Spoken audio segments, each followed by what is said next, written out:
So hello everyone, welcome back to our YouTube channel Sarkari Cafe Official. तो दोस्तों, आज से हम लोग जो है एसएससी सीजीएल 2024 एग्जामिनेशन के लिए जो है मोस्ट एक्सपेक्टेड जीके का सेट हम लोग चलाने वाले हैं। तो आज ये पहला सेट रहने वाला है जिनका भी 1 तारीख से जिनका भी एग्जामिनेशन स्टार्ट होने वाला है 1 जुलाई से। सो वो इस वीडियो को देखिएगा, ठीक है। मतलब हर एक वीडियो में आपको 25 क्वेश्चन का एक सेट मिलेगा जो कि मोस्ट एक्सपेक्टेड रहेगा आपके एग्जामिनेशन में आने का, ठीक है। जो कि मैं आपको बताऊँगा, साथ ही साथ मतलब उसके रिगार्डिंग कोई भी एक्स्ट्रा इन्फॉर्मेशन होगा किसी क्वेश्चन रिगार्डिंग, सो उसको भी मैं आपको बताते चलूँगा ताकि एक्स्ट्रा फैक्ट भी आपको क्लियर होता जाए, ठीक है। तो एज अ प्रैक्टिस आप लेके चल सकते हैं इसको, ठीक है। तो 25 क्वेश्चन का सेट रहेगा, ज़्यादा लंबा नहीं खींचूंगा मैं, ठीक है। 10 से 15 मिनट के बीच में ये मतलब मैं समाप्त करने की कोशिश करूँगा, ठीक है, विथ एक्सप्लेनेशन। तो चलिए यहाँ पर जो वीडियो को शुरू करते हैं। फर्स्ट ऑफ ऑल यहाँ पर पहला क्वेश्चन आप सभी के सामने है। बांज जिसे ओक भी कहा जाता है और शाहबलूत जिसे चेस्टनट कहा जाता है, तो किस टाइप के आपके वृक्ष होते हैं वो आपको बताना है। इंग्लिश में भी मैंने क्वेश्चन लाया है, oak and chestnut trees are, किस टाइप का ट्री है आपको बताना है। कांटेदार वनस्पति है, मैंग्रोव है, सदाबहार चौड़े पत्तेदार है, या फिर उष्णकटिबंधीय सदाबहार है। आप इंग्लिश में भी ऑप्शन देख सकते हैं। तो इसका जो करेक्ट आंसर हो जाएगा फ्रेंड्स, वो हो जाएगा आपका ऑप्शन नंबर सी, सदाबहार चौड़े पत्तेदार वृक्ष होते हैं ये आपका ओक और चेस्टनट। नेक्स्ट क्वेश्चन देखते हैं, तृतीय गोलमेज सम्मेलन कब आयोजित किया गया था, ठीक है। ऑप्शन आप सभी के सामने है। यहाँ पर पूछा है थर्ड राउंड टेबल कब आपका ऑर्गेनाइज हुआ था, ठीक है। तो इसका सही आंसर आपका देखिए, ऑप्शन तो यहाँ पर कोई भी सही नहीं है, ठीक है। ऑप्शन गलत लिखा गया है यहाँ पे, 1932 होना चाहिए। 1932 में आपका जो है थर्ड गोलमेज सम्मेलन हुआ था, ठीक है। पहला बात करें तो पहला आपका 1930 में हुआ था, ठीक है। सेकंड आपका 1931 में हुआ था। पहले वाले में महात्मा गांधी ने भाग नहीं लिया था, ठीक है। ये भी आप इंपॉर्टेंट याद रख सकते हैं। तो इसका करेक्ट आंसर हो जाएगा 1932, जो कि ऑप्शन में नहीं है, ठीक है। तो याद रखिएगा। आगे देखते हैं, ओलंपिक में कुश्ती की कितनी शैलियाँ हैं, ठीक है। तो ओलंपिक में कुश्ती की टोटल कितनी शैलियाँ हैं वो बताना आपको। How many styles of wrestling are there in the Olympics. Option आप सभी के सामने 3, 2, 9 या फिर 4। तो इसका जो करेक्ट आंसर हो जाएगा फ्रेंड्स, हो जाएगा ऑप्शन नंबर 2, यानी कि 2 हो जाएगा, यानी कि 2 टोटल कुश्ती का शैलियाँ हैं, ठीक है। अगर बात करें कौन कौन सी हैं, तो एक तो आपका फ्री स्टाइल शैली है, ठीक है। एंड एक शायद है आपका जर्मन शैली, ठीक है। मुझे याद नहीं है, लेकिन पहला वाला कंफर्म है कि आपका फ्री स्टाइल होता है। हालांकि इतना डिटेल में आपको नहीं जाना है, ठीक है। बस इतना याद रखिएगा, 2 कुश्ती की शैलियाँ हैं, ठीक है, ओलंपिक में। नेक्स्ट क्वेश्चन है, भारत के संविधान का भाग 6 जो है किससे संबंधित है, ठीक है। 6 पूछा है। तो देखिए ऑप्शन आप सभी के सामने है। Part 6 of the Indian constitution कौन सा है आपका, तो आपका स्टेट गवर्नमेंट हो जाएगा आंसर, ठीक है। ऑप्शन नंबर ए करेक्ट हो जाएगा, भाग 6 से संबंधित है। बात करें राज्य के नीति निर्देशक सिद्धांत की, तो ये आपका भाग 4 के अंतर्गत आता है, ठीक है। तो ये भी आप याद रखिएगा। भाग 4 के अंतर्गत जो आपका 36 से लेकर के 51 आर्टिकल है, उसी में ये आपका आता है, ठीक है। तो याद रखिए, राज्य के नीति निर्देशक सिद्धांत 4 में और राज्य सरकार 6 में। आगे बढ़ते हैं, नेक्स्ट क्वेश्चन देखते हैं, कलमकारी चित्रकला किस राज्य में प्रारंभ हुई, ठीक है। Kalamkari painted originated in which state. Option आप सभी के सामने है। इसका करेक्ट आंसर हो जाएगा फ्रेंड्स, हो जाएगा ऑप्शन नंबर डी, यानी कि आंध्र प्रदेश में ये जो है कलमकारी चित्रकला जो है प्रारंभ हुई थी। नेक्स्ट है, ग्रीष्मकाल में शीतकाल में पशुओं का ऊंचे चारागाहों और नीची घाटों के मध्य मौसमी संचलन क्या कहलाता है। क्वेश्चन इंग्लिश में भी देख लीजिए, the seasonal movement of livestock between high pastures in summer and low valleys in winter is called. तो ऑप्शन आप सभी के सामने है, पैस्टोरेलियम, ट्रांसुमेंस, ठीक है, हर्ड ऑफ एनिमल्स, या फिर अकाउंटेबिलिटी। तो इसका करेक्ट आंसर हो जाएगा ऑप्शन नंबर बी, ट्रांसह्यूमेंस हो जाएगा, ठीक है। हिंदी में भी पशुचारण, ट्रांसह्यूमेंस, जानवरों का झुंड या फिर जवाबदेही। तो ये बी ऑप्शन नंबर सी हो जाएगा, ट्रांसह्यूमेंस, ठीक है। आगे बढ़ते हैं, नेक्स्ट क्वेश्चन देखते हैं, निम्नलिखित में से कौन सी नदी यमुना की दाहिने किनारे की सहायक नदी है। यमुना की सहायक नदी आपको याद रहना चाहिए कि यमुना की सहायक नदी जो है आपका, एक तो कि आपका केन हो जाएगा, ठीक है, चंबल हो जाएगा, पेत हो जाएगा, ठीक है, हिंडन नदी हो जाएगा। तो ये सारे होते हैं आपकी यमुना की सहायक नदी। लेकिन उसमें भी पूछा है कि बाईं ओर से जो है, दाईं ओर से मिलने वाली कौन सी सहायक नदी है। तो इसका ऑप्शन नंबर बी यहाँ पर जो है सही हो जाना चाहिए, केन, ठीक है। केन आपको याद रहना चाहिए कि केन आपका जो है यहाँ पर जो है दाहिनी ओर से मिलने वाली सहायक नदी है। बाकी बेतवा, हिंडन ये सब भी आपका है, लेकिन केन इसका सही हो जाएगा आंसर, ठीक है। नेक्स्ट क्वेश्चन देखते हैं दोस्तों। नेक्स्ट है, विच of the following rivers is a, ये तो आपका वही है, इंग्लिश में आप पढ़ लीजिएगा इसको। नेक्स्ट है, पृथ्वी के घूर्णन के कारण उत्पन्न बल को क्या कहा जाता है, यानी कि the force generated due to the earth rotation is called, यानी कि अर्थ के रोटेशन से जो फोर्स जनरेट होता है उसको क्या कहते हैं। तो गतिज ऊर्जा, काइनेटिक फोर्स। उसके बाद है कॉरियोलिस बल, दबाव की व्यापकता, यानी कि प्रेशर ऑफ डिस्ट्रीब्यूशन, या फिर ग्रेविटेशनल फोर्स या गुरुत्वाकर्षण बल। तो इसका करेक्ट आंसर हो जाएगा फ्रेंड्स ऑप्शन नंबर बी, यानी कि कॉरियोलिस बल, ठीक है। कॉरियोलिस फोर्स इसका आंसर हो जाएगा, जो भी अर्थ के रोटेशन से जनरेट होता है, ठीक है। एंड ये जो है आपका डायरेक्शन की बात करें कि डायरेक्शन किस डायरेक्शन में होता है, तो अर्थ के रोटेशन और धुरी, ठीक है, यानी कि जो एक्सेस होता है उसके और रोटेशन के परपेंडिकुलर ये आपका फोर्स लगता है, ठीक है।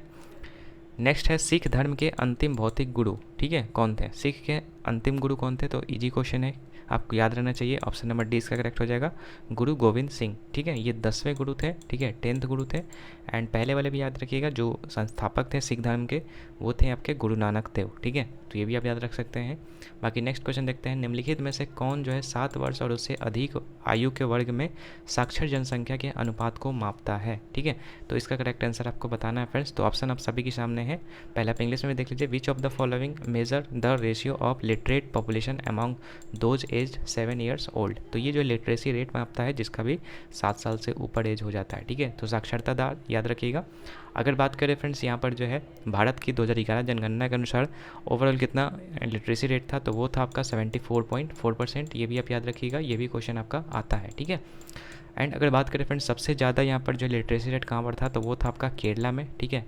केरला में भी कहाँ पर था, तो ये भी आप याद रखिएगा, मतलब केरला में कितना था, तो वो शायद था आपका 96.2 या 96.2 होना चाहिए, इतना था फ्रेंड्स आपका लिटरेसी रेट, ठीक है। 96.2 ही था ना, या फिर 93.6 था, इसमें थोड़ा सा कन्फ्यूजन है, आप इसको देख लीजिएगा, ठीक है।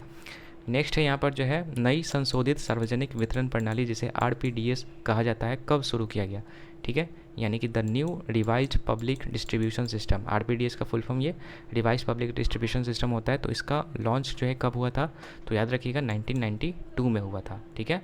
नेक्स्ट है कि निम्नलिखित में से किस संगठन ने हाल ही में ऑपरेशन गरुड़ चलाया गया, ठीक है। तो किस संगठन ने चलाया, तो CBI ने, ठीक है, CBI याद रखिएगा। CBI ने आपका जो है गरुड़ ऑपरेशन चलाया था। क्यों चलाया था ये भी आप याद रखिएगा कि ये जो था आपका वो दवाई जो था, ठीक है, दवाई या फिर आप कह सकते हैं जो ड्रग्स वगैरह था, तो ड्रग्स का जो इलीगल सप्लाई होता था, ठीक है, उसको देखते हुए यहाँ पर ये जो है आपका शुरू किया गया था ये ऑपरेशन गरुड़ ऑपरेशन, जो कि CBI के द्वारा रन किया गया था, ऑरिजिनेट किया गया था, मतलब ऑर्गेनाइज किया गया था। चलिए नेक्स्ट क्वेश्चन देखते हैं। नेक्स्ट क्वेश्चन है डॉक्टर सलीम अली पक्षी अभ्यारण्य किस राज्य में स्थित है, तो जम्मू एंड कश्मीर इसका आंसर हो जाएगा। अरे जम्मू कश्मीर नहीं है ऑप्शन में, अच्छा पक्षी अभ्यारण्य बोला है, ठीक है, पक्षी अभ्यारण्य बोलेगा तो गोवा हो जाएगा, ठीक है। एक है doctor Salim Ali national park भी है जो कि जम्मू कश्मीर के श्रीनगर में स्थित है। तो आप ध्यान दे करके यहाँ पर आंसर मारिएगा, ठीक है। यहाँ पर पक्षी अभ्यारण्य बोला था तो गोवा आपका इसका करेक्ट आंसर हो जाएगा। अगर सिर्फ बोलता doctor Salim Ali national park तो आपको जम्मू कश्मीर हो जाता है, ठीक है। तो आपको अच्छे से क्वेश्चन को देखना है, ठीक है, ये क्वेश्चन इंग्लिश में है। नेक्स्ट है निम्नलिखित में से कौन सा अनुच्छेद देश के सभी नागरिकों के लिए समान नागरिक संहिता से संबंधित है, यानी कि एक तरीके से कह सकते हैं समानता का यहाँ पर जो किस तरीके से कौन से अनुच्छेद में है। तो आप सभी के सामने ऑप्शन है, पहले आप इंग्लिश में क्वेश्चन पढ़ लीजिए। Which of the following articles is related to a uniform civil code, ठीक है, UCC जिसे बोला जाता है। तो all citizen of India, all citizen of country के लिए, तो ये आपका आर्टिकल 44 से संबंधित है आपका, ठीक है। आर्टिकल 44 आपका बात करें तो भाग 4 के अंतर्गत आता है, ठीक है। भाग 4 आपको मैं बता दूं तो ये जो है आपका आर्टिकल जो 36 है, ठीक है, 36 से लेके 51 तक आता है। इसी में आपका DPSP भी आता है, ठीक है। तो याद रखिएगा 44 नंबर आर्टिकल से आपका रिलेटेड है ये नागरिकों के लिए समान नागरिक संहिता, ठीक है। चलिए आगे बढ़ते हैं, नेक्स्ट क्वेश्चन देखते हैं। संविधान की प्रस्तावना में समाजवादी, पंथ निरपेक्ष और अखंडता के नए शब्द जो है कब जोड़े गए, ठीक है, यानी कि जो द न्यू वर्ड्स था जो सोशलिस्ट, सेकुलर एंड इंटीग्रिटी, तो ये कब ऐड किया गया था, कौन से अमेंडमेंट के तहत ऐड किया गया था, ये आपको बताना है। तो 42 यानी कि 42nd अमेंडमेंट जो कि 1976 में हुआ था, उसके तहत ये 3 नए शब्द को जोड़ा गया था। इसके साथ साथ दोस्तों 10 मौलिक कर्तव्य को भी यहाँ पर जोड़ा गया था, तो ये भी याद रखिएगा, वो 42वें संविधान संशोधन के तहत ही था, ठीक है। एक और यहाँ पर इंपॉर्टेंट आपका है 44th अमेंडमेंट, तो ये भी याद रखिएगा, ये 1978 में हुआ था, ठीक है। इसके तहत क्या हुआ था, तो इसके तहत आपका जो है जो आपका संपत्ति का अधिकार था, ठीक है, संपत्ति को अधिकार को जो है मौलिक अधिकार से हटा करके विधिक अधिकार के मतलब उसमें डाल दिया गया था, विधिक अधिकार में, ठीक है। मतलब मौलिक अधिकार से संपत्ति अधिकार को हटा दिया गया था, ये याद रखिएगा, ठीक है। 44th अमेंडमेंट जो कि 1978 में हुआ था। नेक्स्ट क्वेश्चन देखते हैं दोस्तों। MotoGP भारत रेस 2023 निम्नलिखित में से किस शहर में आयोजित किया गया था, यानी कि अभी हाल ही में MotoGP हुआ था फ्रेंड्स 2023 का, तो कहाँ पर मतलब ऑर्गेनाइज हुआ था, तो याद रखिएगा आपको ग्रेटर नोएडा में ये हुआ था, ठीक है, ग्रेटर नोएडा इसका करेक्ट आंसर हो जाएगा। नेक्स्ट है भारत में किस राज्य में राष्ट्रीय उद्यानों की संख्या सबसे अधिक है, तो ये काफ़ी ईजी क्वेश्चन है, आप इसको लगा सकते हैं, मध्य प्रदेश इसका आंसर हो जाएगा। सबसे ज़्यादा जो नेशनल पार्क है वो आपका मध्य प्रदेश में है, वो शायद 11 है या 13 है, ठीक है, 11 होना चाहिए, ठीक है। सबसे ज़्यादा 11 आपका नेशनल पार्क है मध्य प्रदेश में, क्योंकि यहाँ पर वन का जो है सबसे ज़्यादा यहाँ पर पाया जाता है, इसके कारण से यहाँ पर जो है सबसे ज़्यादा राष्ट्रीय उद्यान यानी नेशनल पार्क भी पाया जाता है, ठीक है। याद रखिएगा। आगे देखते हैं, नेक्स्ट क्वेश्चन देखते हैं, खेत में उगने वाले अवांछित पौधे कौन से होते हैं।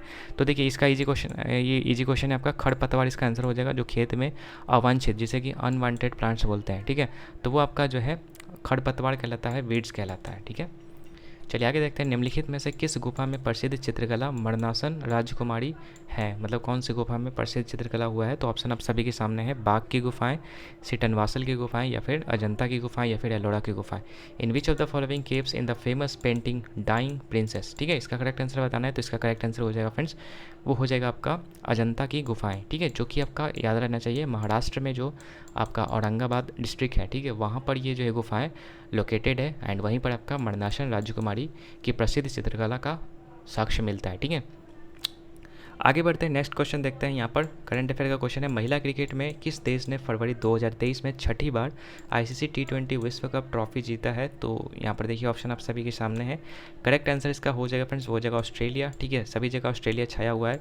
यहाँ पर जो विमेंस T20 वर्ल्ड कप का खिताब भी जो है 2023 में ऑस्ट्रेलिया ने ही जीता है, और ये जो है शायद साउथ अफ्रीका को हरा के ये खिताब अपने नाम की थी, ठीक है, ये भी याद रखिएगा आप सभी को। बाकी 2023 का फाइनल वर्ल्ड कप तो आपको पता ही है, मेंस वाला, वो भी ऑस्ट्रेलिया ने ही जीता है, ठीक है।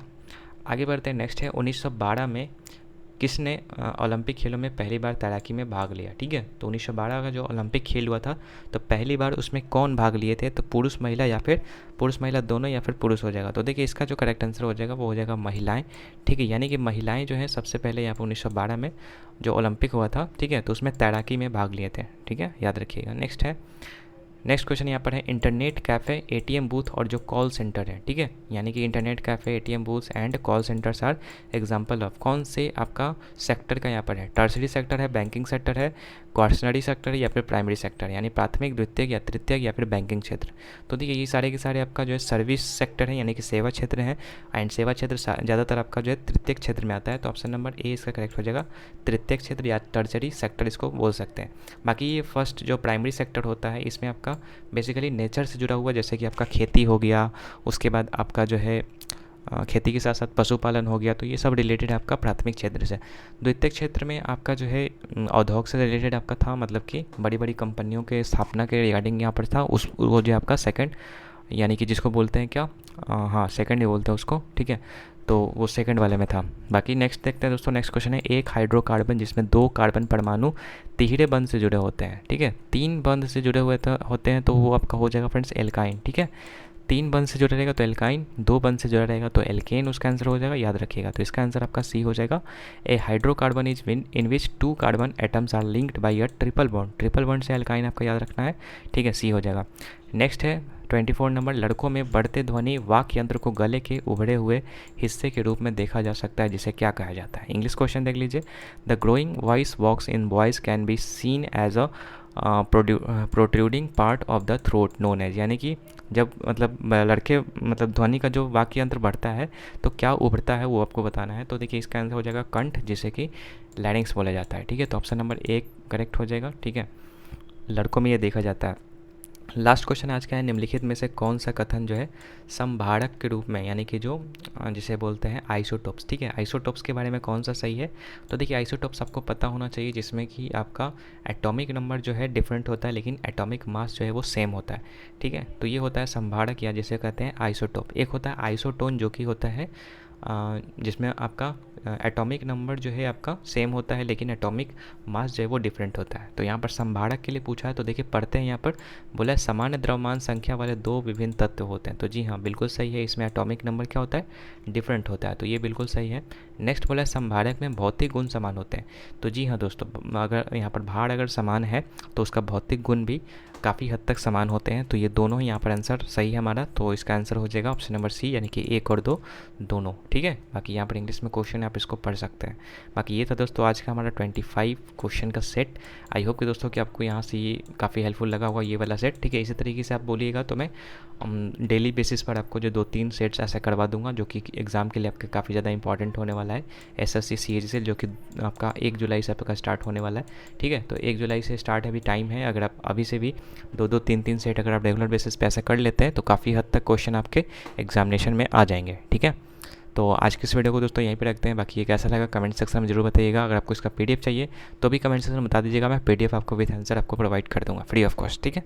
तो इस वीडियो को यहीं पर रखेंगे, मिलते हैं आपसे किसी और नए वीडियो में, तब तक के लिए गुड बाय।